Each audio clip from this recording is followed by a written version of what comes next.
Canada is covering up the coronavirus. The media is supposed to be the one that is there to question the government, to push them, to pressure them, to talk on behalf of the people, and they are sadly failing.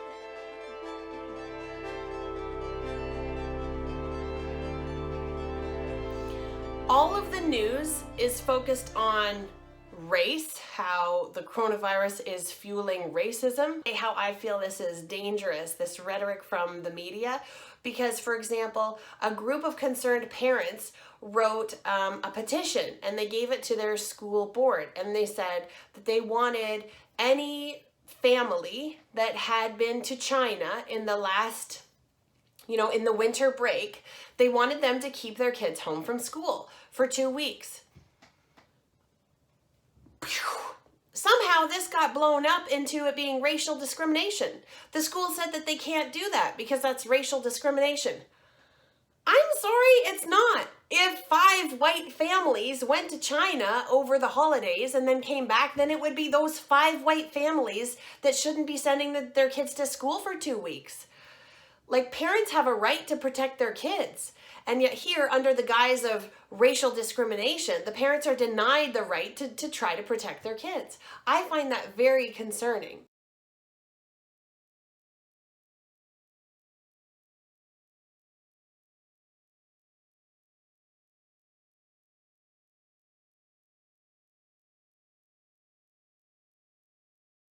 The latest case, of the coronavirus is in the interior. They've masked the whole name of whatever city or town the coronavirus is in.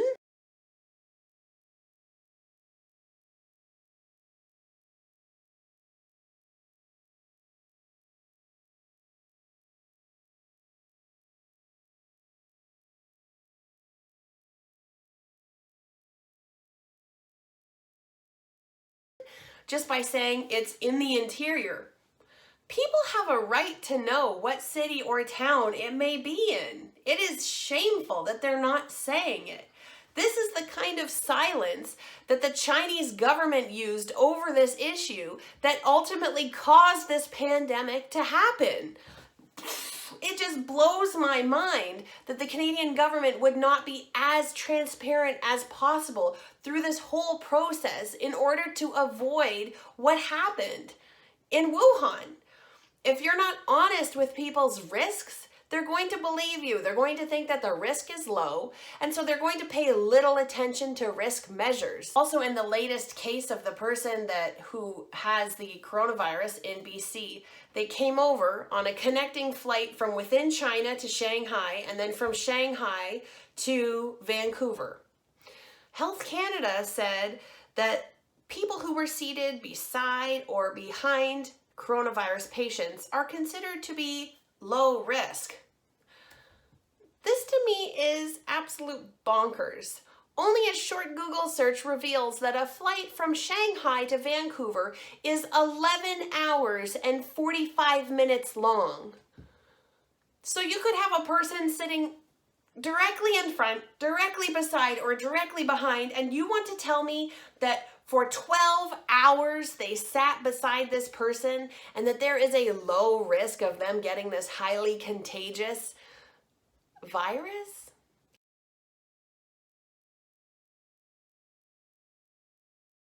I'm sorry, I don't believe it. Why were the U.S.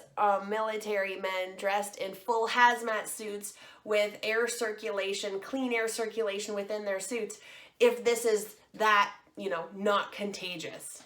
No, I'm sorry, it's highly contagious. So again, the government is lying to you. For Health Canada to say that they consider people to have been seated around them to be low risk is insane. The people who went to the bathroom right after the coronavirus patient went to the bathroom. It's a 12-hour flight. This patient went to the washroom on the plane, okay? They had to have. It's 12 hours long. Whoever directly followed that patient into the bathroom is at risk. There are so many people on that flight that are at risk, and they're not being notified. Only the people who sat near that patient is. Okay, fine. You know, maybe we say we can only do what we can. Let's just notify the people within 3 rows. They're not testing these people for the coronavirus. They're not even telling them to remain quarantined for 14 days. That's right. The person that possibly sat directly beside the coronavirus patient is not being told to self-quarantine for 14 days at home. They're out and about, living life like normal, unaware that the virus could be inside of them and being passed on during the first 14 days before any signs are even shown. It just blows my mind that the Canadian government has the gall to say that they are on top of this. Meanwhile, Health Canada has silently gone from expressing the risk to Canadians as very low. Roughly a week ago when I looked, they said that on their Public Health Canada website that the risk to Canadians for the coronavirus was very low. But now the risk is low. This has changed without giving Canadians any sort of announcement. Are you familiar with the frog in boiling water?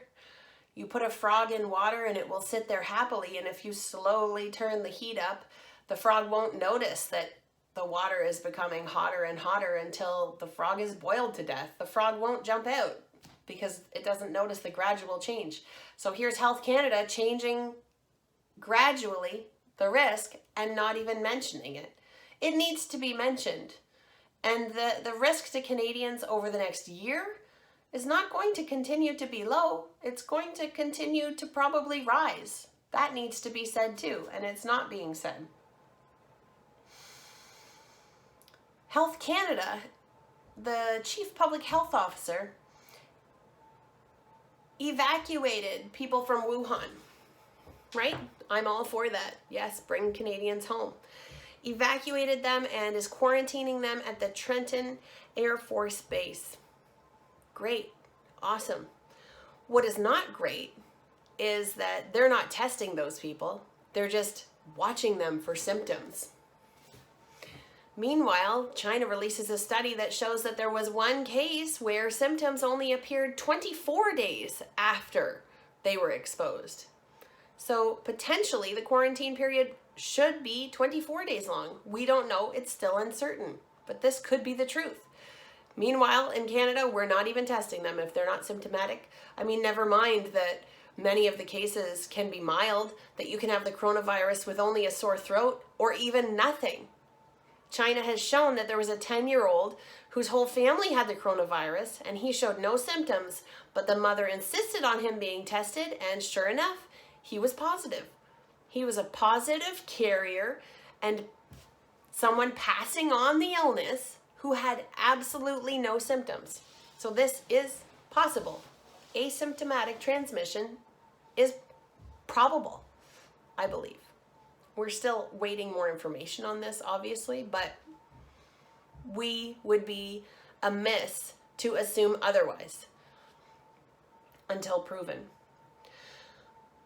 The Canadian Public Health Officer let flight attendants and people who were in direct contact, or maybe not direct contact, they say not direct contact, but definitely flight attendants. I would argue that that's direct contact. I mean, did they hand them a glass? Did they pick up the glass when they were done? Were they wearing proper gear? We are not even sure.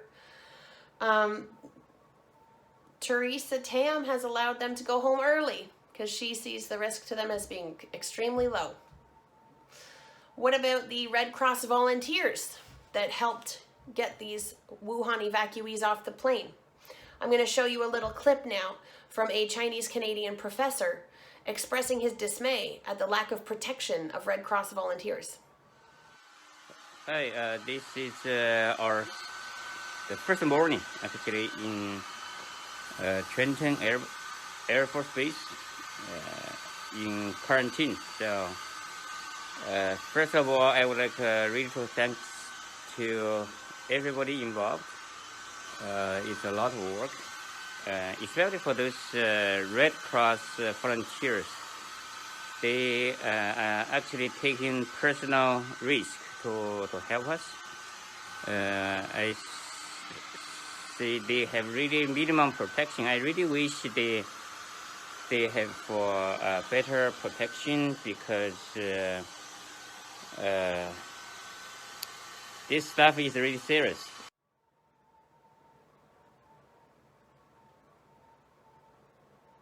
So these Red Cross volunteers were not fully protected. They came and helped these people out in possibly intimate settings. Oh, here's this for you. Here's this for you. Oh, nice to see you. I'm glad you're here home safe. And then these Red Cross volunteers, there's no mention of them being quarantined. I don't think that anyone would volunteer to be quarantined for 14 days after volunteering. Like, it just doesn't seem feasible that someone would be like, yeah, I'll hand some stuff out and then I'll stay in quarantine for 14 days. Most people can't do this. There's no mention of it. So we must assume that these people had improper protection, and then they went home and they slept with their families. They're at home, they're at work right now, and who knows what their risk is of having contracted it, but there is a risk. Meanwhile, also in Canada, the Nurses Union has let out a press release claiming that their protection is too low and that the federal government is not taking their protection seriously. This is alarming. They say that when dealing with coronavirus patients, they're told that they should just be wearing a surgical mask. Are you freaking kidding me? In other countries, you have full hazmat suits to deal with these people. And even in these countries, with all of these precautions taken, it's still spreading. And yet in Canada, we're just going to just wear a surgical mask. You'll be fine. This is the problem with the lack of information that is coming out of the Canadian media and the Canadian government. When they're not properly expressing risk, it means that decisions down the line are going to be skewed in the wrong direction. It means that the Red Cross volunteers, because they're not worried, because the news is not worrying to them, their protection is going to be relaxed. They're not going to be as concerned with being perfectly protected because to them the risk is extremely low. Whereas in actuality, this is a highly contagious disease. And Dr. Lee was 33 years old, and he knew that it was a highly contagious disease. He wore proper protection and he died from it. So are we not learning anything here, people? Wake up, Canada. Wake up. I'm really disappointed. I've tried to phone news sources. I've contacted CBC on Twitter so many times. I'm tired of it. I've contacted the Chief Public Health Officer. I tried phoning the coronavirus helpline. That is hilarious. It's someone in India. Like, it's literally, like, I don't believe that they're actually in Canada. Because I said, let me find a local number for you to call. Because I said, I would like to know how many people at the Trenton Air Force Base have tested positive or negative. Also, I phoned the coronavirus helpline to ask this question, and he said, I'm sorry, but I don't know the answer to this, and let me get you a local helpline. I told him where I lived, which is a small town in Ontario, and he directed me to a helpline in Toronto. He suggested phoning Service Canada. This is why, folks, I don't think that he was Canadian, because of course we have many Indian Canadians with accents. Of course we do. But you also would know that Service Canada is who you phone to, like, get your health card updated, not for information about the coronavirus. Like, it just shows that this person is not a Canadian. They don't understand, like, how Canada works. So, and then I phoned the Public Health Agency and I asked the same question. And she said, that's a good question and I don't know the answer. Maybe you could tweet Dr. Theresa Tam on Twitter. And I said, I've been tweeting her. I've been tweeting the life out of her and there's no answer and there's no response. And in fact, Dr. Theresa Tam, all they're doing is paying Twitter for promotion so that on the top, like as an advertisement, it can say like, learn how Canada's taking care of the coronavirus and how we're protecting you. Oh my goodness, you're not doing a good enough job. I phoned my MP on January 28th and I said, please stop all flights from China You're friggin' crazy. Like, the government is crazy that they haven't stopped flights. It took about a week after that for the US to stop flights, but they have stopped flights now. Canada still has not stopped flights. We still have not. We can take people from Hubei province, which is the source of the pandemic. We will still take flights from people from there. And we just ask that they self-quarantine when they get here for 14 days. So who knows how many people are actually here that have the virus. I know that Dr. Gottlieb in the US said that there is, that they will have missed people and that the virus would be propagating unknown on a community level. And I know that that's the case here as well. And yet, the Canadian Public Health Agency has the gall to say that they have everything under control and that everything is fine and that, they think that their system works really great. Meanwhile, if you look on the Public Health Agency website, advice for medical practitioners is that they're only to test for the coronavirus if the patient has a link to China, if they know someone who has the coronavirus, or if they've been to China. So we are not looking for second and third hand transmission. We aren't. So of course you're not going to find any. So, oh man, we're doing such a great job. Like, no, you're not. How can you know that you're doing a great job? You haven't been testing any viral pneumonia people that have no links to China. You haven't been testing them for the coronavirus. So who knows where this is and how much of it is spreading right now without us knowing. The CDC, meanwhile, in the United States, has now said that they will start testing people who have the flu for the coronavirus, which is what you need to do, because you can't just only test people for links from China forever. You need to understand that at some point in time, it's going to be propagating in your own communities, and you need to broaden your testing requirements. Hello, Canada, wake up. It's time to broaden the scope. It's time to test people that have signs of it that haven't necessarily been to China. I won't start to feel relieved until we actually get a case that is caught at a community level with no links to China. Other countries have done it already. Why have we not found a single person? Are you telling me that we have 8 people in our country that have the coronavirus and that not a single one has passed it on, when the R0 is between 2 and 3 and possibly even more? That would assume that they've passed it on. And you're telling me that none of them have passed it on? That's a miracle. Oh, I'm so happy for that miracle. I just don't believe it. I do believe in miracles. I'm a Christian. I do believe that it's important that we're awake to the spiritual side of things, because Jesus says that in the last days, pestilence, wars, famines, things like this are going to happen. So spiritually, I think we need to be just as prepared as physically. But all I'm saying is, I don't think that Canada has had this miraculous miracle and that we have no coronavirus patients that are propagating this on a community level. That's BS. At least in the States, they were honest and said that, yeah, this is happening. And the CDC has said that it will take a foothold in the US and that they're getting ready for that. Are we getting ready for that? I really honestly don't think we are. And why aren't we getting ready for that? Why haven't we shut down flights from the Hubei province? Why are we still taking people? I don't know. This is just cold speculation, but I do have to wonder. Dr. Theresa Tam, the Chief Public Health Officer of Canada, was born in Hong Kong. So does she have ties to China that are drawing her back from doing the appropriate measures that at this time we should be doing? Containment should be our #1 goal right now, and that would include not taking flights from the Hubei province, but we're not doing it. So I really have to wonder if she has some split, if her interests are split between here and her homeland. But hey, I just really hope that there's people that are a lot smarter than me dealing with this. Maybe their ultimate goal is to maintain a wonderful relationship with China, so that when China starts making more respirator masks, that maybe they send them to us first instead of the US. I don't know. That's my only hope, is that maybe that's why we're trying to maintain such wonderful relations and not shut down any flights at all.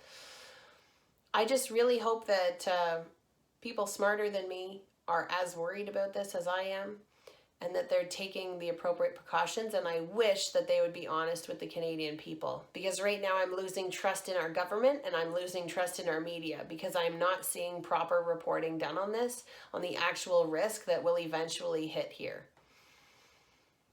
It's upsetting to me, because I love people and I want them to be prepared. I want them to have the bleach that they need to have to kill this. I want them to, if their immune system is compromised, I want them to start thinking about if they can work from home. I want them to start planning these things so that they're not taken by surprise, so that they're not left reeling. Let's start talking about these things now. All right. Peace out.